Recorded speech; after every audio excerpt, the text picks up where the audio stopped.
প্রিয় শিক্ষার্থী বন্ধুরা, আজ আমরা নবম দশম শ্রেণীর সাধারণ গণিত বিষয়ের উপর অনুশীলনী ৩.১-এর নং প্রশ্ন নিয়ে আলোচনা করব। আমাদের প্রদত্ত প্রশ্নটি হল, সূত্রের সাহায্যে বর্গ নির্ণয় করো।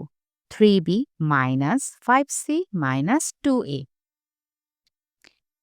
এখানে ৩টি পদ রয়েছে, তাই আমরা এটিকে দুটি পদের সমষ্টি হিসেবে বিবেচনা করে বর্গের সূত্র প্রয়োগ করব। তাহলে দেখা যাক কিভাবে আমরা করতে পারি। ধরি x equal to 3b minus 5c এবং y equal to 2a।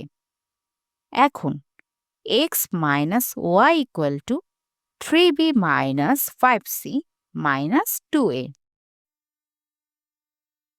Equal to 3b minus 5c equal to 2a। আমরা জানি বর্গের সূত্র হল x minus y whole square equal to x square minus 2xy plus y square. প্রথমে x square নির্ণয় করি।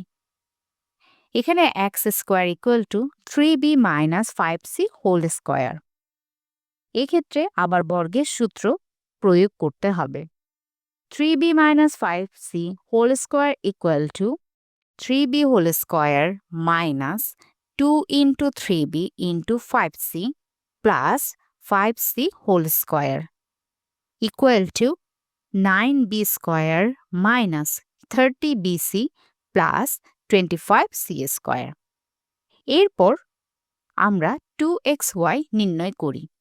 2xy equal to 2 into 3b minus 5c into 2a equal to 4a into 3b minus 5c, যেখানে আমরা পাচ্ছি 12ab minus 20ac এবং সবশেষে y square নির্ণয় করি। y square equal to 2a whole square equal to 4a square. এখন সবগুলো অংশ যোগ করি। 3b minus 5c minus 2a whole square equal to 9b square minus 30bc plus 25c square minus 12ab minus 20ac plus 4a square equal to 9b square minus 30bc plus 25c square minus 12ab plus 20ac plus 4a square.